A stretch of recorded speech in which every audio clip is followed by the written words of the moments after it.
नमस्कार दोस्तों, मैं हूँ आप सबकी दोस्त स्निग्धा और फिर से स्वागत कर रही हूँ आप सबको आप सबकी अपने चैनल हिंदी क्लासेस स्निग्धा पर।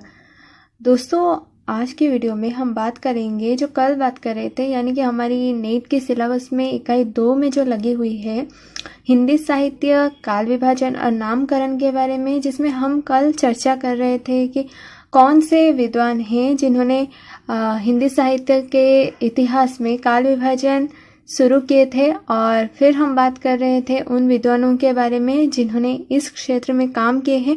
और हम कल सर जॉर्ज ग्रियर्सन और मिश्र बंधुओं के काल विभाजन भी कर चुके हैं। अगर आपको वो वीडियो चाहिए तो आप मेरी प्लेलिस्ट में जाइए, आपको आसानी से मिल जाएगी। तो आज हम बात करेंगे आचार्य रामचंद्र शुक्ल से लेकर डॉक्टर बच्चन सिंह तक की हिंदी साहित्य के काल विभाजन और उसके नामकरण के बारे में। तो देर किस बात की है दोस्तों, चलिए आज की आलोचना शुरू करते हैं। तो दोस्तों, यहाँ आप सबके सामने पेश से आचार्य रामचंद्र शुक्ल का काल विभाजन, जो कि आचार्य शुक्ल ने अपने हिंदी साहित्य इतिहास ग्रंथ में किए हैं। और एक बात आपको याद रखनी है, आचार्य रामचंद्र शुक्ल ने जो काल विभाजन किया है उसे वैज्ञानिक काल विभाजन भी कहा जाता है। और इसे ही सही ज़्यादातर विद्वानों ने माना है और आपको इसे ही याद रखनी है ज़्यादा, मतलब आपको आचार्य शुक्ल के किताब के हिसाब से ही चलनी है, पर दूसरों के काल विभाजन को सिर्फ याद रखनी है। परंतु सही इसे माना जाता है क्योंकि आचार्य शुक्ल का काल विभाजन जो है दोस्तों, उसे वैज्ञानिक काल विभाजन भी कहा जाता है। तो चलिए देखते हैं कि उन्होंने किस हिसाब से काल विभाजन किया है। तो दोस्तों, सबसे पहले अगर हम आदिकाल यानी कि प्रारंभिक काल के बारे में बात करें, उसे आचार्य शुक्ल ने वीरगाथा काल नाम दिया है। और उन्होंने क्यों वीरगाथा काल नाम दिया है वो भी उन्होंने बताया है। तो वीरगाथात्मक ग्रंथों के ज़्यादा होने की वजह से उन्होंने इस काल का नाम दिया है वीरगाथा काल। तो आदिकाल का नाम इन्होंने दिया है वीरगाथा काल। और उसका जो समय है उन्होंने माना है संवत 1050 से लेकर संवत 1375 तक की काल को उन्होंने माना है वीरगाथा काल।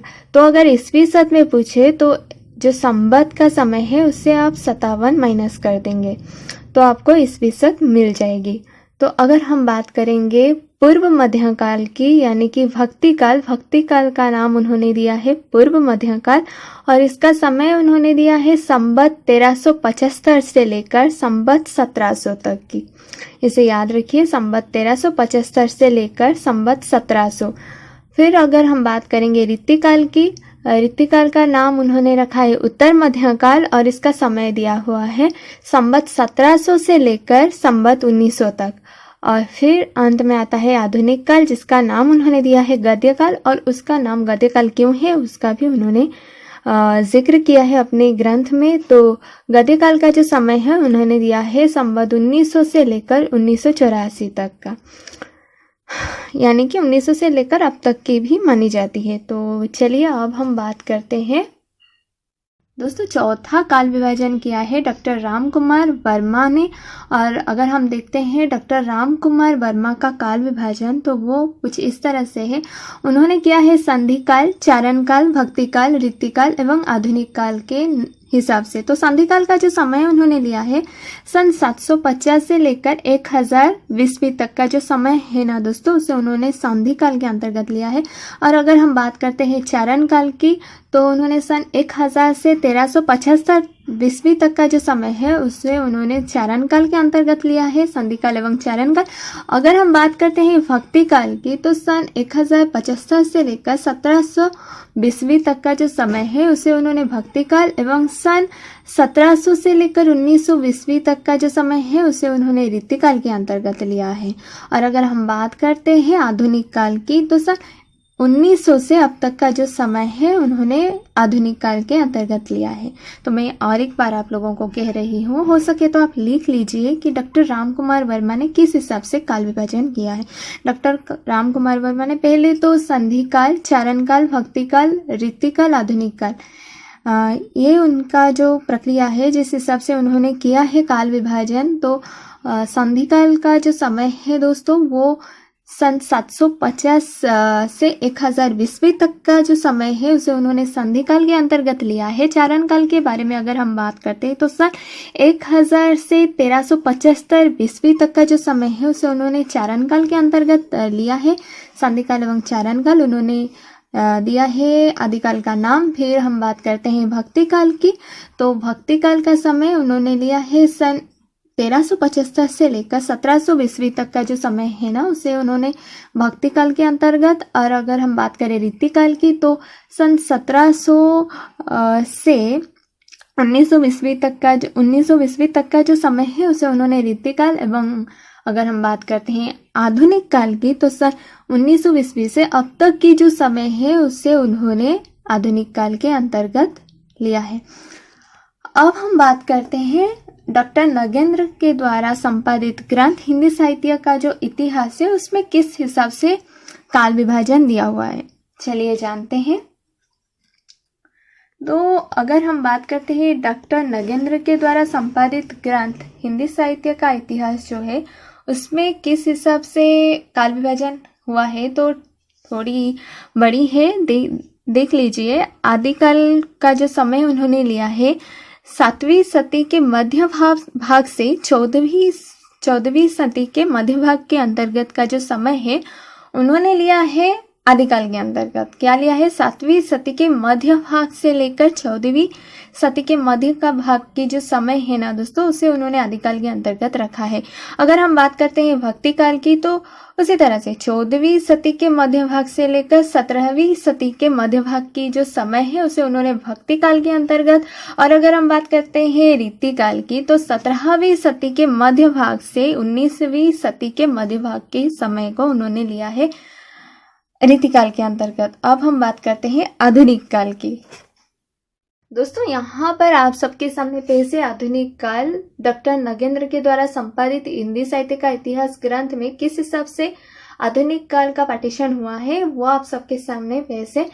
तो पहले हम इसके समय सीमा जान लेते हैं। जैसे कि उन्होंने आदिकाल का समय माना है 7वीं सदी के मध्य भाग से लेकर 14वीं सदी के मध्य भाग तक का समय जो है उसे उन्होंने आदिकाल के अंतर्गत रखा है।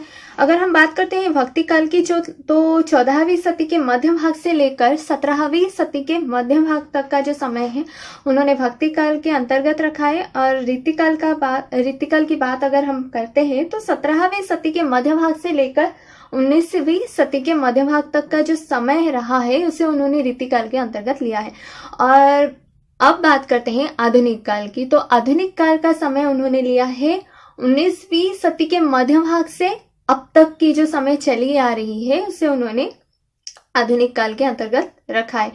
और अगर हम बात करते हैं आधुनिक काल के पार्टीशन के बारे में तो उन्होंने इस तरह से पार्टीशन किया है जैसे कि पुनर्जागरण काल यानी कि भारतेंदु काल, जागरण सुधार काल यानी कि द्विवेदी युग, छायावाद काल और छायावाद काल। तो देख लेते हैं समय। तो पुनर्जागरण काल यानी कि भारतेंदु काल का जो समय रहा है 1857 से 1900 ईस्वी तक का जो समय रहा है उसे उन्होंने पुनर्जागरण काल यानी कि भारतेंदु काल के अंतर्गत रखा है। जागरण सुधार काल यानी कि द्विवेदी युग का जो समय उन्होंने माना है 1900 से लेकर 1918 ईस्वी तक का जो समय रहा है।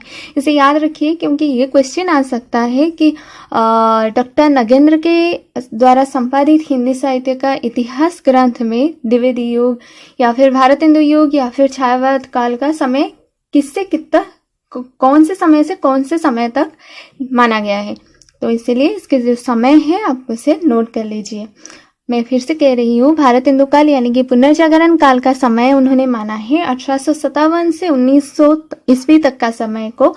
और जागरण सुधार काल यानी कि द्विवेदी युग उन्होंने माना है 1900 से 1918 ईस्वी तक के जो समय रहे उसे छायावाद काल जो है उसे उन्होंने 1918 से 1938 ईस्वी तक का जो समय रहा ना उसे उन्होंने छायावाद काल 1918 से 1938 ईस्वी तक।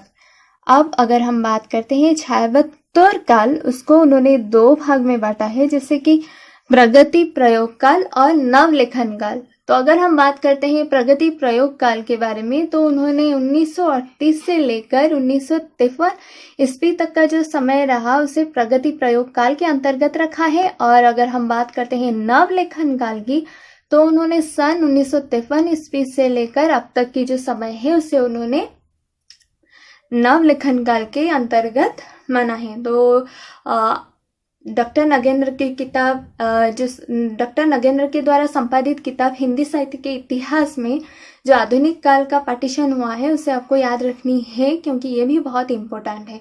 तो इसमें आप क्या याद रखेंगे, उन्होंने किस तरह से पार्टीशन किया है और क्या क्या नाम है और उसकी जो समय सीमा है वो कब से कब तक की है, जो मैं आपको बता भी दी हूँ। हो सके तो आप वीडियो को पॉज करके उसे नोट भी बना सकते हैं।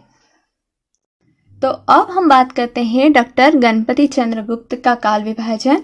तो उन्होंने किस हिसाब से किया है, उन्होंने किया है आदिकाल, पूर्व मध्यकाल, उत्तर मध्यकाल और आधुनिक काल। इजी है, उन्होंने इस हिसाब से किया है। डॉक्टर गणपति चंद्रगुप्त का काल विभाजन अगर हम देखते हैं तो आदिकाल, पूर्व मध्यकाल, उत्तर मध्यकाल और आधुनिक काल। अब हम बात करते हैं समय सीमा। तो आदिकाल की जो समय सीमा, आदिकाल का समय उन्होंने माना है सन 1184 से लेकर 1350 ईस्वी तक का जो समय है उसे उन्होंने आदिकाल के अंतर्गत लिया है। सन 1184 से लेकर 1350 ईस्वी तक की जो समय रही उसे आदिकाल। पूर्व मध्यकाल सन 1350 से लेकर 1600 ईस्वी तक का समय, 1350 से 1600 ईस्वी तक का जो समय रहा है उसे पूर्व मध्यकाल। उत्तर मध्यकाल के अंतर्गत उन्होंने लिया है सन 1600 से लेकर 1857 ईस्वी तक का जो समय रहा है उसे उत्तर मध्यकाल के अंतर्गत। और अगर हम बात करते हैं आधुनिक काल का, तो आधुनिक काल का समय उन्होंने सन 1857 ईस्वी से लेकर अब तक की मानी है। तो याद रखिए, आदिकाल का समय उन्होंने कब से कब तक मानी, 1184 सन 1184 ईस्वी से लेकर 1350 ईस्वी तक का जो समय रहा उसे आदिकाल के अंतर्गत। सन 1350 ईस्वी से 1600 ईस्वी तक का जो समय रहा उसे पूर्व मध्यकाल के अंतर्गत। सन 1600 ईस्वी से 1857 ईस्वी तक का जो समय रहा उसे उत्तर मध्यकाल के अंतर्गत। और सन 1857 ईस्वी से अब तक का जो समय चलता आ रहा है उसे उन्होंने आधुनिक काल के अंतर्गत रखा है। अब हम बात करते हैं डॉक्टर बच्चन सिंह का काल विभाजन। तो दोस्तों, यहाँ पर आप लोगों के सामने पेश है डॉक्टर बच्चन सिंह के द्वारा रचित ग्रंथ हिंदी साहित्य का दूसरा इतिहास, जिसमें उन्होंने काल विभाजन किया है, काल विभाजन के ऊपर कार्य किया है। तो सबसे पहले हम बात कर लेते हैं, उन्होंने आदिकाल का नाम क्या रखा है, अपभ्रंश काल।